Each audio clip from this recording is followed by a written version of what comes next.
Kin Live, magazine proche de Kinois. Kin Live, la vie à Kin. Bande ko balandi pe matondo na fidélité bozeli kokoba kotalisa bansango na mukuse yango yo accord ya kimia kati na président Tshisekedi po homologue na ye Paul Kagame ba congolais oyo bazalaki na kondima ya kozwa kimia pe stabilité na ekolo Congo démocratique na lombangu basengeli kozela kino suka ya sanza ya juin to ebandeli ya juillet 2025.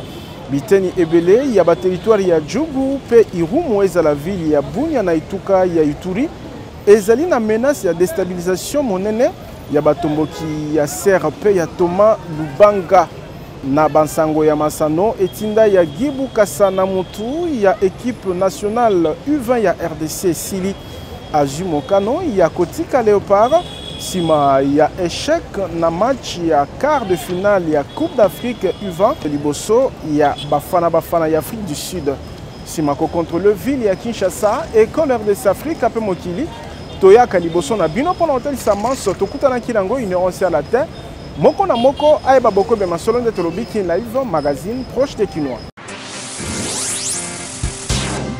Kin Live, magazine proche des Kinois. Kin Live, la vie à Kin. Ba papa ba mama bana ya Congo démocratique bipa ibiso bozali kolanda manaka Kin Live totombeli bino boyei malamu pe mbote bipa ibozwami édition ya lelo ekofungwama na bansango oyo accord ya kimia kati na président Tshisekedi pe homologue na ye Paul Kagame ya mboka Rwanda ba congolais oyo bazelaki komona na lombangu stabilité ya ekolo Congo démocratique basengeli kozela nanu suka ya sanza ya juin tope ebandeli ya juillet 2025. Baposo eliki ebotamaki na ngambo ekolo Congo démocratique basango ezalaki kopesama emonisaki ete boyokani to accord ya kimia kati na mokonzi ya mboka Félix Tshisekedi ya RDC pe Paul Kagame ya Rwanda na lisungi ya président américain Donald Trump esengelaki ezomo koloto elobamaki ete ezali boyokani ekomemaki mia pe stabilité na este ya Congo démocratique kasi lelo selon Afrique Intelligence elikia wana epusani sima pona suka ya sanza ya juin to ebandeli ya juillet 2025 pe ba capitale ebele lokola Doha na Qatar, Paris na France, Luanda na Angola pe Lomé na Togo ekoki koyamba bokutani o ezelami mingi kasi na ngonga ba négociation diplomatique ezali kozwa tango ebele na terrain bitumba etelemi te bozongi ya kimia nde urgence pour la population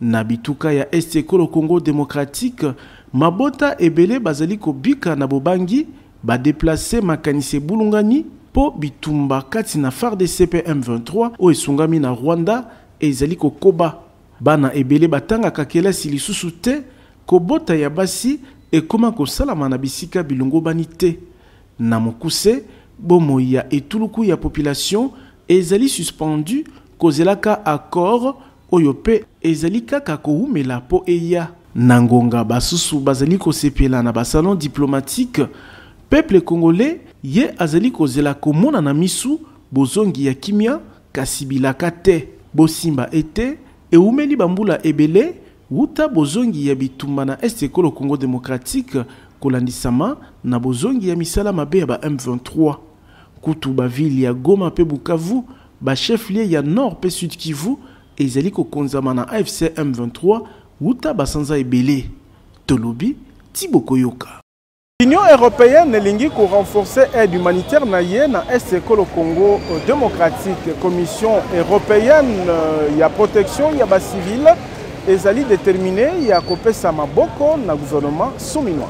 Mokonzi ya mbula matadi Judith Suminwa Tuluka ayambaki na ndaku na ya mosala lundi 12 mai délégation ya commission européenne ya protection civile pe opération humanitaire o ekambemaki na directeur général adjoint Hans Das na mozindo ya masolo na bango situation humanitaire ya pasi na est ekolo Congo démocratique eko elingi ko renforcer aide humanitaire na eteni oyo ya mboka mingi penza na ba domaine médical ya nutrition paye à hébergement et victimes. L'objectif de ma mission, c'est vraiment de faire stock, de voir de mes propres yeux la situation humanitaire dans l'Est et de discuter avec les autorités ici à Kinshasa et surtout avec Madame la Première ministre sur des moyens pour rendre encore plus efficace l'aide humanitaire qu'on est en train d'acheminer vers l'est du pays. Nangambo na ye mokonzi Mboula Matadi Judith Suminwa Tuluka atalisi détermination na ye ya kotambusa malamu misala na lolenge ya soutenir population na est ya mboka kaka na bokutani oyo délégation ya ECO etalisi ete basi babimisi enveloppe ya 100 millions d'euros pour soutenir les besoins humanitaires. Pour soutenir la population congolaise dans cette crise. Je suis venu avec un message très clair et le message principal, c'est que l'Union européenne n'abandonnera pas la population congolaise l'un jour de l'autre. On va continuer à soutenir les besoins humanitaires de la population dans l'est du pays. Nous avons débloqué déjà 100 millions d'euros cette année pour soutenir les opérations humanitaires et on a organisé un pont aérien, donc une opération logistique pour acheminer de l'aide du matériel de l'Europe vers la République démocratique du Congo. Wuta Mwangunga, Union européenne ezali kokoba kopusa na peneko le Congo démocratique. Nyonso oyo ezali kotalisa efficacité et action diplomatique et gouvernement souminois. Tolobi Thibaut Koyoka. Nalobaki yango na ebandeli biteni ebele ya territoire ya Irumu pe Djugu ezala ville ya Bunia na etuka ya Ituri ezali na se ya menace ya déstabilisation ya batomboki ya CRP ya Thomas Lubanga kasi na koyoka molobeli ya FARDC na eteni wana lieutenant Gilles Ngongo tentative ya déstabilisation nyonso ezali komba voué na échec. Baini ya Congo démocratique batiki nano te makanisi mabe na bango contre Mboka. Mercredi oyo molobeli ya mapinga FARDC na etuka Ituri atalisi na mpwasa ete menace monene ezali kotungisa biteni ya territoire Djugu, Irumu ezala Bunia chef-lieu ya province ya Ituri. Na koyoka lieutenant Jules Ngongo ezali na message ya batomboki ya convention pour la révolution populaire CRP ya Thomas Lubanga wapi balaki ko attaquer ba localité lokola Katoto, Katega pe Bembei. Ba commanditaire ya ba attaque yango ezali kazi pe marine oyo balingi ko paralyser ville ya Bunia pona ko tia kao pe mobulu na bandaku ya batu. Molobeli ya FARDC na Ituri atalisi ete bameka kutu te po mapinga eyebi mabongisi na bango nyonso ezali etumba oyo babungisi yambo babunda. Toko démarrer bino elobi lieutenant Jules Ngongo oyo akobi ete soki bolingi kotikala na bomoi na ba communauté bomeka kosala mobulu wana te. Maloba oyo natindeli bino batu ya CRP elobi molobeli ya FARDC na Ituri bolingi kotia mobulu okati ya ba Iturien o bazali kobika na kimia toko tika bino te. Tentative nyonso ya déstabilisation na nzela ya CRP ezali voué na échec elobi Gilles Ngongo. Kota la menace oyo bakonzi ya mapinga batalisi ete bamilengeli malamu pona kobatela la population pe kotia kimia na Ituri. Tolobi Thibaut Koyoka.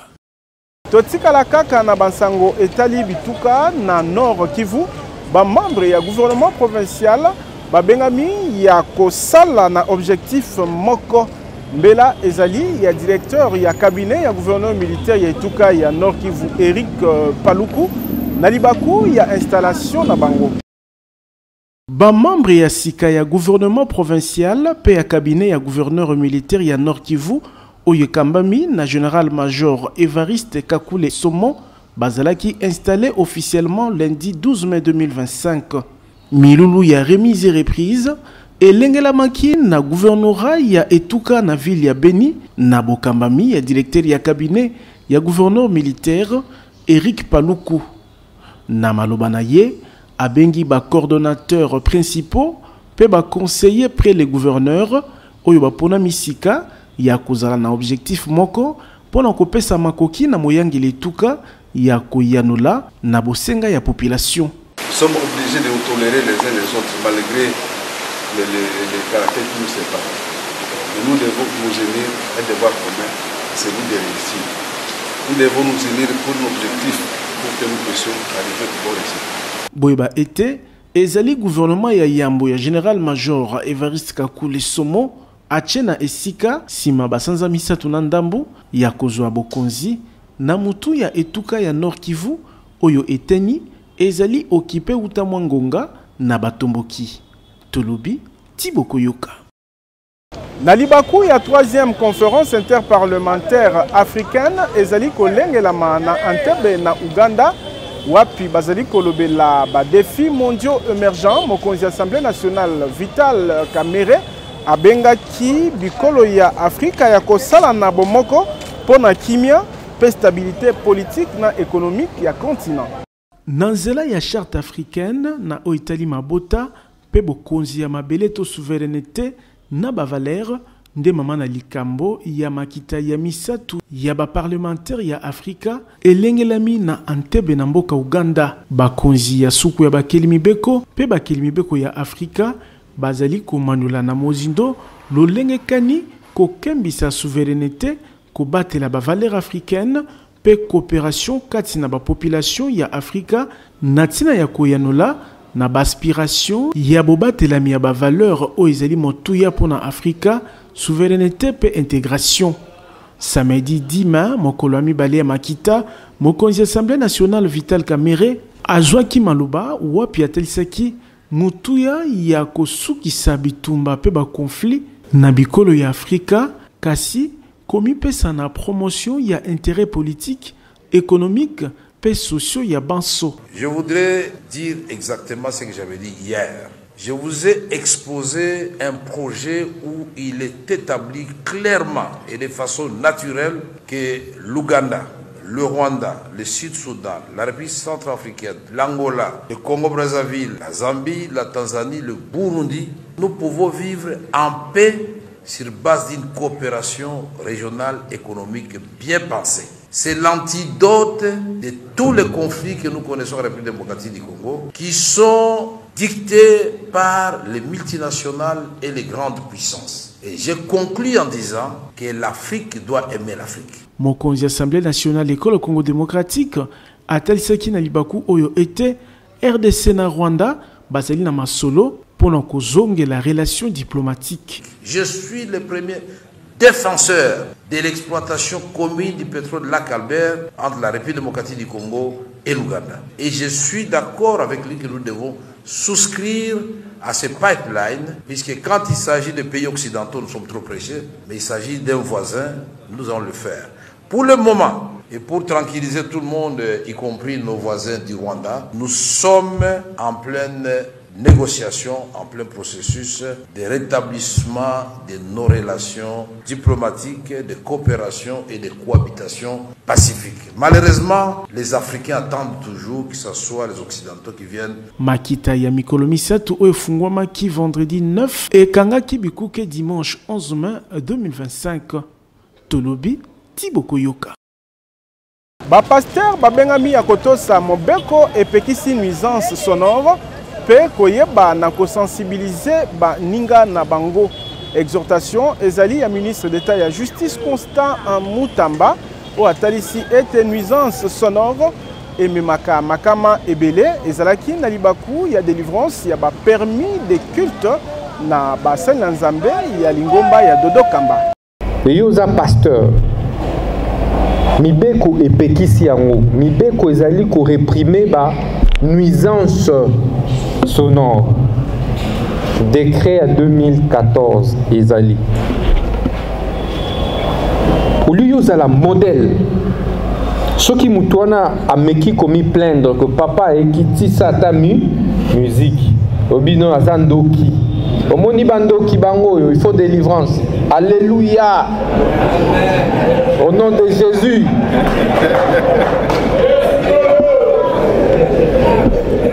Alingi lisusu te papa mokonzi mboka alingi suko yoka te makelele ba nuisance sonore kolinga te policier ya abenda yo pembeni. Bo sensibiliser, bo mi sensibiliser entre bino oza na église tia volume na niveau eko permettre kaka ba fidèle na yo basala nini bayoka. Kobimisa babafle libanda te to balance wa libanda te. Sauf ce qui est campagne. Et on a une autorisation express au Saliango et aux zones. On va être na butu tant aux veillé bato mususu bazo sanini. Wuta occupation ya biteni ebele ya est ya Congo démocratique na batomboki ba lakisi bazwami na ba zone occupée bafuta makate.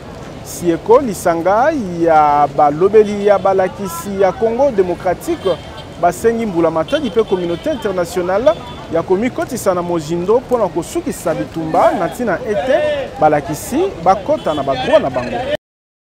Bitumba Rwanda ezali kobundisa Congo démocratique ezali kaka kokela makama ya somo contre peuple congolais. Libanda ya ba massacre moyibi yankitasi ya mabele kokela ba millions ya ba déplacés pe kokotisa pasi na lolenge ya kobika ya batu balakisi bazwami na est mingi penza na bazone occupée bazali kobika na pasi makasi koleka atako ba sacrifice bazali kosala pambate balekisi basanza ebele basimba ka misolo lifuti na bango te na déclaration ya samedi dima Sieko etelemeli likambo oyo. L'impact de cette agression se fait particulièrement ressentir dans les zones occupées où nos enseignants et personnels de l'éducation en première ligne de cette crise sont contraints de vivre dans des conditions précaires et dangereuses. Nous déplorons également l'absence de soutien et de considération pour les enseignants et personnels de l'éducation de ces points, qui, pendant des mois, n'ont pas perçu leur salaire malgré leurs efforts héroïques pour maintenir l'éducation. Mbula matadi ekolo Congo démocratique pe communauté internationale babengami ya komi kotisa na mozindo po likambo ya bitumba izwa yano balakisi basimba misolo lifuti na bango. Le Sieko appelle le gouvernement congolais et la communauté internationale à prendre des mesures urgentes pour mettre fin à cette agression, protéger nos enseignants et garantir leur rémunération. Sieko etelemeli pe bozangi ya leadership ya ministère ya éducation nationale pe nouvelle citoyenneté. Déplore la mauvaise foi par manque du leadership au ministère de l'Éducation nationale et nouvelle citoyenneté face à l'attitude qu'affichent certaines banques payeuses qui, par des pratiques malicieuses, soutirent de l'argent. Lisanga ya balobeli ya balakisi ya Congo oyo esengi kofuta banyongo ya 3-4 mois pe koleka ya balakisi ya Nord pe Sud Kivu, Ndakisa na Rutshuru, Fizi, Kaleye, Walungu, Walikali pe bongo na bongo. Sieko etelemeli pe lisusu komi kotisa ya ba gouverneur na gestion ya système éducatif. Tolobi Tiboko Yoka. Koma kololo pango na $1,500 ya pamba kasi kofuta be $500 mususu ekolanda moke moke. Soki polingo koma patron ba bus ya sika 00 km ezali kopesama na nyongo na ba moto na président Ziko Mukanga. Bolingo ya Congo pe ya ba Congolais ndezali ko caractériser ba action sociale pe philanthropique ya président Ziko Mukanga makila Lumumba o alingi ko mona lisusu locataire pe mobola te na Kinshasa. Koko makolo lopango ezali lisusu lixité pour président Ziko Mukanga a soldé lopango ya 20/20 na $1,500 oyo kuto kofuta $500 ya pamba mususu ekolanda moke moke tala ba kinoa pe ba congolais o batimba na ba quartier Mukanga 1 na commune ya Ntele pe quartier Mukanga 2 na Menkao na commune ya Maluku pona kopona lopango na ye grâce ya opération koma kolo lopango awa kotonga ndako ezali na facilité pour nyonso eza sur place. Ba dépôt ya ciment, ba dépôt ya mabaya, ya ba barre de fer, ya ba tol, pe ba forage pour na kozwa mai, ezala ba groupe électrogène ya mbiji pour na kosunga misala na bino etambola na lombangu. Nil par ailleurs, na quartier Mukanga de paysage ezali awa lokola kaka na Ottawa na Canada, mopepe kitoko. Mokonzi ya bawewa nyonso ya RDC amemeli bino opération comme patron. Babus Mercedes Force ya sika 00 km ezali kopesama na $30,000 ya pamba kasi okofuta be $10,000 mususu kolanda moke moke. Moto ya 2 pneus na $1,300, avance $400. Moto ya 3 pneus na $4,500 ya pamba, avance $2,000 aux 8 moto na yo, mususu kofuta moke moke. Bongo pona ko améliorer social ya population, Ziko Mukanga Makila Lumumba asali 300 hectares ya bilanga pe ebele ya maziba ya mbisi pona ko laissa peuple congolais poisson Ziko Mukanga na moins cher. Olingi o bénéficier na ba avantage nyonso oyo président ya ANIPTNC apesi bino. Adresse ezali moko numéro 42 ya avenue Victoire na deuxième niveau ya galerie infra quartier Kauka na commune ya Kalamu. Tolobi Tiboko Yoka. Bapapa babengami ya kotika makambo o ezali kokitisa lokumu pona kosala mambi ya motuya ezali kotombola kombo pe lokumu na nzambe mbela ezali ya président Flori ya comité ya bapapa ya paroisse Sebeko Lukunga ville na libaku ya célébration ya journée na bango. Enge bene mabongisi ya communauté dimanche 11 mai ezalaki mokolo ya bapapa Sebeko na paroisse Lukunga ville na commune ya Ngalema. Milulu munene elengelamaki liboso ya bakambi ya église pe bandimi obayaki ebele ko soutenir bapapa.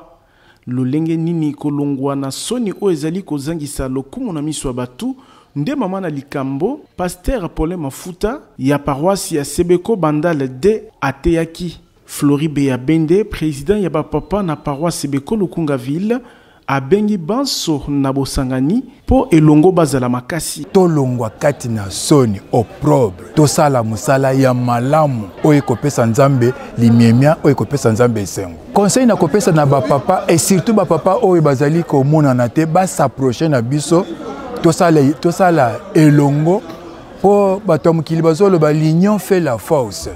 Plus bango bazali koya tosangani makanisi epesami tokotonga pe tokosala musala munene katikati na lingomba na biso. Bapapa basengeli kotelema na kondima pe komipesa na makambo ya motuya o ezali kopesa nzambe lokumu. Elobi Lendukai vice-président ya bapapa Sebeko Lukunga ville. Soki totamboli memi na beglise ebele okomona ba mama bazalaka mingi ebele ke bapapa. Donc ezotali sete bapapa vie de prière na biso ezalaka pensa makasi te. Tozali au moins na niveau moko vraiment ya se makasi. Alors toyango toza ko sensibiliser ba papa ete ya solo tolongwa na basoni na bosoni obiso tozalaka nango makambo ezali ya pamba ba fitilité ba oyo epesaka nzambe lokumu te vraiment epai na ba papa elongwa. Sima ya kote ya poso mobimba na paroisse Sebeko Lukunga ville, pasteur Paulin Mafuta asepeli na collaboration malamu kati na lisanga ya bapapa pe bakambi ya lingomba. Lo balinga bango bayeba ete bapasteur bazali source ya bénédiction pona bango vraiment bacollaborer na bango bapapa nyonso bayeba ete bapasteur baza bana na bango ndenge bamonaka bana bango baréussir ntango batindi bango na université bafacilité pe bapasteur oyo baza lokola bana na bango ministère ya bapasteur ebonga kati na bango. Loyembo pe mabina ya esengo na lokumu na nzambe ezalaki au rendez-vous. Tolobi Tiboko Yoka. Bilenga bazwi sikanzela ya kotanga na ba université ya mikili ya poto na bokasi agence de voyage Tour du Monde service où ezali ko faciliter inscription pe visa d'études. Je suis dans l'une des universités catholiques d'ailleurs. Kotanga université na poto ezala na ba institut technique et komi pété pona bana ya Kinshasa pe ya RDC. Pambate mokonzi agence de voyage Tour du Monde service azalaki na ba différents pays ya Europe ndakisa France, Belgique, Italie, Suisse pe misusu pona ko signer ba protocole d'entente na ba différentes universités ya bamboka o ya Europe pe ba institut technique na tina ko faciliter bilenge ezala ba ya école secondaire. Olingi okende kotanga na poto sans risque ya ko se faire escroquer. Adresse ezali moko agence de voyage Tour du Monde service po awa okosala choix université yo moko pe agence et ko faciliter yo na ba démarche pour na inscription pe obtention ya visa d'études. Soki omonaki pasi na kala, lelo Temes mobikisi aye kosunga yo mwana ya Congo, olingi kotanga na poto, okende kosala ba études na yo na pete. Ezala ba bourse d'études, possibilité ya kozwa yango pe ezali spécialisé dans ko faciliter ba démarche pour na visa. Temes ezali kokoba kufungola champ. Bino ba yebolingi kokende États-Unis, Canada, pour na ba raison ya tourisme pe misusu. L'agence la plus crédible Temes ezali kokoba na mosala ya kosunga ba Congolais. Tozali na numéro 5151 ya balabala Kasavubu, quartier Matonge 1 na commune ya Kalamu. Temes mobikisi pona ba démarche ya voyage na Kinshasa. Tolobi Tiboko Yoka. Na basango ya masano etinda ya Gibukasa na mutu ya Baleopard Yves Esuki. Azwaki mokano ya kotika équipe nationale sima ya kokweya liboso ya bafana ya Afrique du Sud na match ya quart de finale CAN U20 oezali kobetama na Égypte. Engagé na CAN U20 na makanisi ya kokende musika, ekolo RDC ekoki kokoma lisusu esika ekanaki te. Match ya quart de finale kati na ba Léopard pe bafana ya Afrique du Sud wapi ekolo RDC ezalaki éliminé na ba prolongation sima ya kopola 1-0 etiki bololo na ba supporter ezala na mboka mobimba pambate elika ezalaki ya komona génération ya sika kotombwama ekei na mai kota la réalité oyo coach Gibukasa azui mokano ya kotika équipe. On est sur ce projet, on s'est battu pour mettre en place des choses. Écoutez, lorsque l'objectif n'est pas atteint, il n'y a aucune raison de forcer la donne. Je ne suis pas de cette nature-là. Je remercie ceux qui ont cru en nous, la fédération et même le gouvernement qui l'a matérialisé par cette signature. Mais je crois que la signature, elle devrait couvrir le temps qu'on a passé. Et parce que le futur, il n'y en aura pas dans cette catégorie. Je m'arrête là. Boyba été Fekofa asengeli koluka sélectionnaire ya U20 mosusu na ba objectif mibale kozongisa confiance na bilenge pe kolengela ba mimekano ezali koya Tolobi Tiboko Yoka.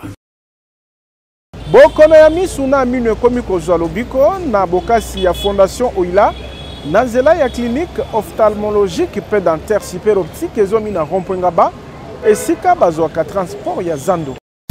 Eloko neloko ezalaka na ngonga nango soki lobi ezalaki milelo ngonga kozolobi kona bokono ya mino pe ya miso ekoki po Fondation Oila ememeli bana ya Kinshasa ya basi pe mibali na bakongole nyonso ba matériel ya génération ya sika pona kobikisa bango na nzela ya clinique ophtalmologique super optique o ezali na ba service spécialisé ndakisa ophtalmologie pona kobikisa bokono ya miso ata oyo balembana na ba matériel moderne oyo bassoin ezali kopesa malokola kaka na mikili ya poto bongo balinette tozali na ba verre progressif double foyer pe simple vision ya ba marque nyonso pe pona ba bourse nyonso traitement ya ba verre photo gré anti-reflet photo max pona ba kumbi mituka ba kumbi wewa ezala ba basalelaka ba smartphone pe ordinateur ezo salama na super optique esili wana te mobange na cabinet dentaire moderne pe ezali maladie ya minu esili kozwa lobiko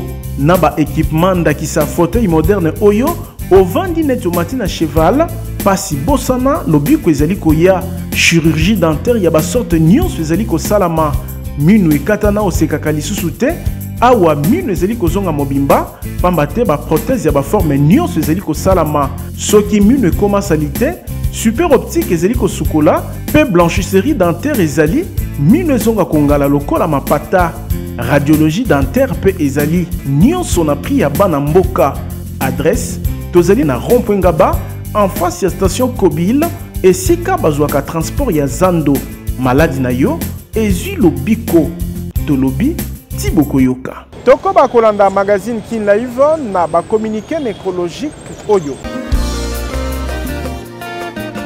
Communiqué nécrologique. Monsieur Drigo Pengedi, PDG ya Galerie Lumengo, pe libota na ye bazali na mawa, ya koyebisa na baninga pe bayebani, liwa ya mama na bango, ndeko pe koko, Adolphine Ngoma, Programme Matanga et Pesami Boye. Mardi 13 mai 2025, veillée mortuaire na salle Elisao et Zoami na 10e rue na Petit Boulevard, quartier industriel na commune Lumete. Mercredi 14 mai 2025, Nangonga ya 8h30, Bobi Mianzo Toamowe ipe exposition na morgue ya hôpital ya cinquantenaire. Sima ya misa, dépôt ya bagerbe de fleurs, perekeima na 11h Nzoto Mowei et kokumbama na malita ya nécropole 1 pona bokundami. Na bozongi na ngonga ya 15h, bain de consolation et kopesama kaka na salle Elisao. Tika ete molimo na ye epema na kimia.